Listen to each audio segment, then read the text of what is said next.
Assalamualaikum warahmatullahi wabarakatuh. Perkenalkan, nama saya Salsabila dari jurusan Bahasa dan Sastra Arab semester 4 kelas B.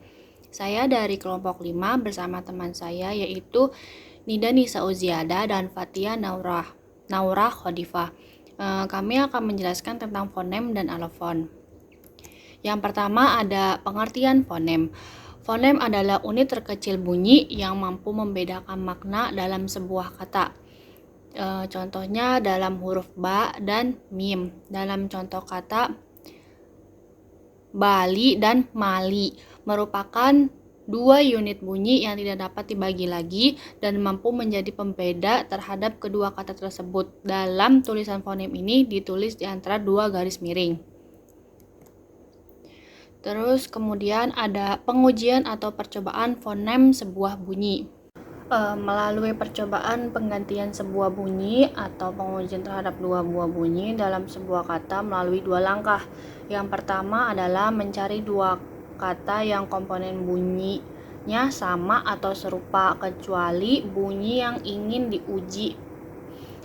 Untuk mengujinya ada sin dan sod. Keduanya harus disimpan dalam dua kata yang semua komponen bunyinya sama, seperti saro dan soro. Kemudian yang kedua ada melihat pada pergantian dua bunyi dalam setiap pasangan kata, apakah pergantian terhadap dua bunyi tersebut menyebabkan terhadap perubahan makna atau tidak. Jika kedua bunyi tersebut menyebabkan kedua makna tersebut berubah, maka kedua bunyi tersebut adalah fonem. Seperti huruf hamzah dan ain dalam pasangan kata alim dan alim. Tetapi jika dalam pergantian dua bunyi tersebut tidak menyebabkan perubahan makna, maka dua bunyi tersebut bukan fonem, tapi itu adalah alofon seperti sin dan sod. Dalam contoh seperti yang tadi, kedua bunyi dalam pasangan tersebut adalah alofon. Lanjut kepada macam-macam fonem, terbagi menjadi dua. Yang pertama ada fonem segmental, yaitu bunyi konsonan dan bunyi vokal. Fonem ini dapat dipecah lagi menjadi unit-unit terkecil, seperti dalam kata kataba, yang bisa dipecah menjadi komponen terkecilnya, yaitu huruf kaf ditambah fathah, huruf ba ditambah fathah, dan huruf ta ditambah fathah. Fonem ini disebut juga fonem bersusun karena fonem ini ada dalam sebuah ungkapan, seperti penulisan yang tadi menjadi kataba yang artinya menulis, atau menjadi me plus nu dan plus nulis, menjadi me plus e plus n plus u plus L plus I plus S, menulis. Kemudian yang kedua ada fonem suprasegmental, yaitu fonem yang menyertai bunyi segmental. Di antaranya adalah tekanan, nada, intonasi, dan jeda. Seperti dalam contoh berikut ini, berbeda maknanya disebabkan karena jeda terhadap kalimat tersebut. Kemudian contohnya itu ada al-mudir plus al-madrasah plus al-jadidah. Jadi al-jadidahnya itu masuk ke dalam madrasah. Kemudian yang kedua, mudir al-madrasah plus al-jadidah. Jadi yang al-jadidahnya itu merupakan sifat dari mudir. Sekian dari saya, dilanjutkan oleh Fatia dan Nida. Oke, selanjutnya yaitu hubungan antar satu fonem dengan fonem lain. Hubungan horizontal yaitu fonem yang berturut-turut dalam keseimbangan dengan fonem yang secara horizontal dari kiri ke kanan dalam bahasa Indonesia dan dari kanan ke kiri dalam bahasa Arab. Seperti kata masjid. Kata tersebut tersusun oleh beberapa fonem, yaitu mim ditambah fathah, ditambah sin, ditambah jim, ditambah kasroh, ditambah dal dan ditambah dengan dhammah. Lalu mas ditambah jim, ditambah dal. Lalu jadilah masjid. Kata MASJID, lalu masjid, lalu masjid. Hubungan vertikal. Hubungannya nampak ketika satu fonem diganti oleh fonem yang lain di dalam sebuah kata, sehingga dalam pergantian fonem tersebut menyebabkan makna yang berbeda. Selanjutnya yaitu alafon. Menurut Kamus Besar Bahasa Indonesia mengemukakan bahwa alafon adalah fonem berdasarkan posisi di dalam kata. Misal, fonem pertama pada kita dan kata secara fonetis berbeda, tetapi masing-masing adalah alofon dan fonem. Setiap fon atau bunyi mempunyai bunyi asli sebelum dirangkaikan pada bunyi yang lain. Contoh dari alofon itu yan kau yanazulin, yundir, ama yan kolib. Jadi dari contoh tersebut, alofon ini bersifat fungsional karena tidak berupa makna. Alofon dapat dipertukarkan di tempat yang sama, sedangkan fonem tidak. Dan bunyi alofon adalah bunyi yang terpengaruh dari bunyi yang lain. Pada contoh di atas, bunyi nun terpengaruh oleh bunyi setelahnya, yakni za, do, dan kof. Alofon adalah variasi fonem karena pengaruh lingkungan suku kata. Contoh simpul, simpulan.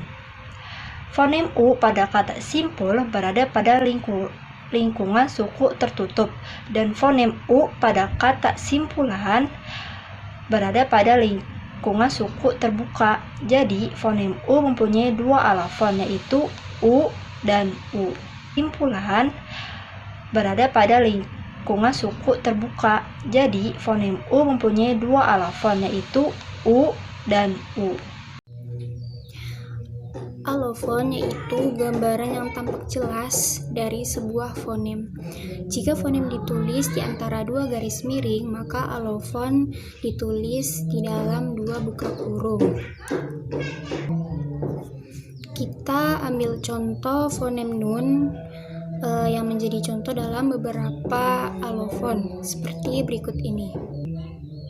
Yang pertama adalah alofon nun merupakan bunyi bibir jika dalam kata yan butu. Yang kedua, alofon nun merupakan bunyi rongga mulut ketika dalam kata yang kolib. Dan yang ketiga, alofon mim merupakan bunyi bibir dalam kata mim ba'di.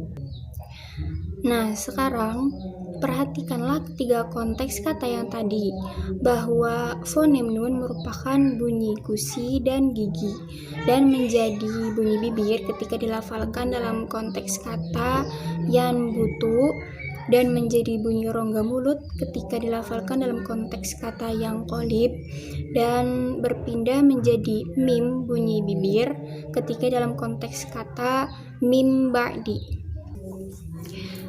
Jadi, nun bunyi bibir, nun bunyi rongga mulut, dan mim bunyi bibir, ini semua adalah alofon untuk fonem nun. Untuk kesimpulan yang tadi telah dijelaskan, atau bisa jadi untuk perbedaan antara fonem dengan alofon, yang pertama adalah fonem itu bersifat fungsional, karena dalam pengujiannya melihat pada pergantian dua bunyi dalam setiap pasangan kata, apakah menyebabkan perubahan makna atau tidak menyebabkan perubahan makna. Lain halnya dengan alofon yang tidak fungsional, karena dalam pengujiannya tidak melihat dari perubahan makna, tetapi melihat apakah bunyi asli terpengaruh atau tidak terpengaruh oleh bunyi lain. Yang kedua, fonem itu juga dapat diidentifikasi dengan pasangan minimal. Contoh bunyinya seperti kaf dengan of. Keduanya harus ditempatkan dalam dua kata yang sama atau serupa komponennya, seperti kata kalb dengan kolb. Sedangkan alofon diidentifikasi ketika bunyi alofon dirangkai dengan bunyi lain. Jika bunyi asli itu terpengaruh kepada bunyi lain, berarti itu yang disebut dengan alofon. Seperti alofon nun ketika berada dalam satu kata dengan bunyi bibir dalam kata yan butu. Lalu alofon nun ketika berada dalam satu kata dengan bunyi rongga mulut seperti dalam kata yang qolib, dan alofon nun yang berpindah mim bunyi bibir ketika berada dalam satu kata yaitu mim ba'di. Dan semuanya itu adalah alofon untuk fonem nun. Yang ketiga yaitu fonem itu bersifat abstrak, karena dalam ujaran dia diwakili oleh alofon yang sifatnya itu konkret, dapat didengar secara empiris. Sedangkan alofon yaitu berabstraksi. Bentuk abstraksi dari alofon adalah fonem. Dan yang terakhir adalah alofon dapat dipertukarkan di tempat yang sama, seperti yang telah tadi dijelaskan di dalam contoh. Ketika alofon nun berada dalam satu kata dengan bunyi bibir dalam kata yan butu, atau nun yang berada dalam satu kata dengan rongga mulut itu dalam kata yang qolib, atau bisa juga nun yang menjadi mim ketika berada dalam satu kata dengan bunyi bibir, yaitu dalam kata mim ba'di. Lain halnya dengan fonem yang tidak dapat dipertukarkan di tempat yang sama, karena dalam fonem itu sudah ditetapkan harus ada pasangan minimalnya terlebih dahulu, dan pasangan minimal tersebut disimpan dalam dua kata yang semua komponen bunyinya itu sama atau serupa.